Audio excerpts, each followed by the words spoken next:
إن الدين عند الله الإسلام.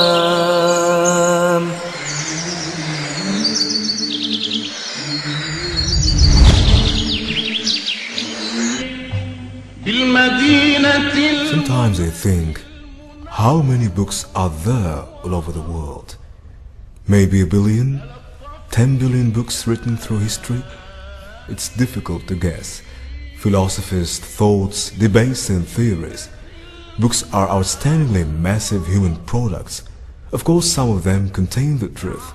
I'm not even sure till now if that really exists. I mean the complete truth, the absolute truth. But I know for sure that this simply can hardly come from another man. What is the source of the Quran? El milagro del Corán, un libro de milagros científicos. Look around. Think with your own minds, logically, without being biased. There are only three alternatives. If we falsify two of them, then we are proving the third.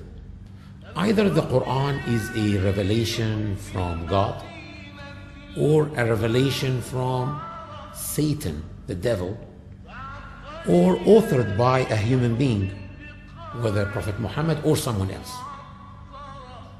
First, let's discuss the first alternative. Can the Quran be a revelation from Satan? Had Satan write the Quran or reveal the Quran to Prophet Muhammad, he would have not cursed himself in every other page. He would not ask people to say the truth and be merciful and kind to their neighbors and kind to their parents. I think he would have told people to tell lies and fornicate and steal. It is among the Islamic traditions and the instructions of Prophet Muhammad to ask refuge with Allah from Satan, the cursed Satan. So it cannot be from Satan. The third alternative, which is, can the Quran be a product of a human being, whether Prophet Muhammad or someone else? Let's discuss the first one. Can it be a product of Prophet Muhammad? Can he be the author of the Quran? If you think about it, Prophet Muhammad was an Arab who was sent in the beginning to the Arabs with an Arabic Quran. Why would he intimidate the Arabs by naming one long chapter of the Quran after a Jewess, an Israelite, Mary, the mother of Jesus, son of Mary, peace be upon him? He could have named it Khadijah, after his beloved wife, or Fatima, after his beloved daughter. Who can tell me few verses from the chapter Khadijah or Fatima or Amina, his mother? No one, because there is any chapter in the Quran named after any even Arab woman. And if this Quran was the innovation of him, I mean Prophet Muhammad, peace and blessings upon him, as some have claimed, then he would have made mistakes, or he would even be disabled, or even just ignored and disregarded all or most of these scientific facts. It's quite amazing. The one who was given revelation with these divine words of Quran was an illiterate. Also, there are many verses in the Quran that are disciplining Prophet Muhammad himself. One whole chapter is called Abasa, which means he frowned.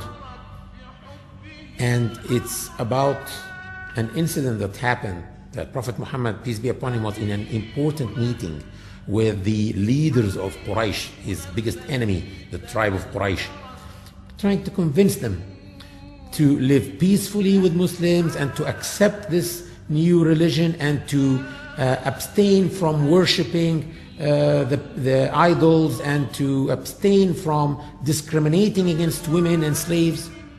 So it was an important meeting, and one of his companions heard his voice, and he was a blind man. So he came to Prophet Muhammad telling him, "O Prophet of Allah, give me an advice." So when the Prophet saw him, he felt like it's not time for this.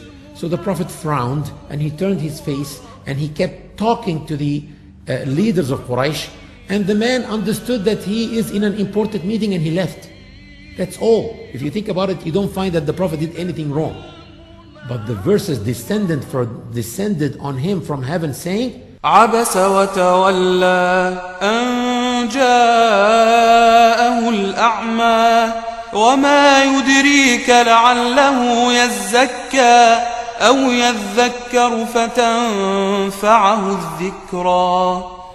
Nay, this is a reminder. Don't you ever do this again. And actually, if you think about it, the man was blind. He never even knew that the Prophet frowned except from the Quran. The Prophet even never meant to hurt his feelings. And his feelings were not even hurt.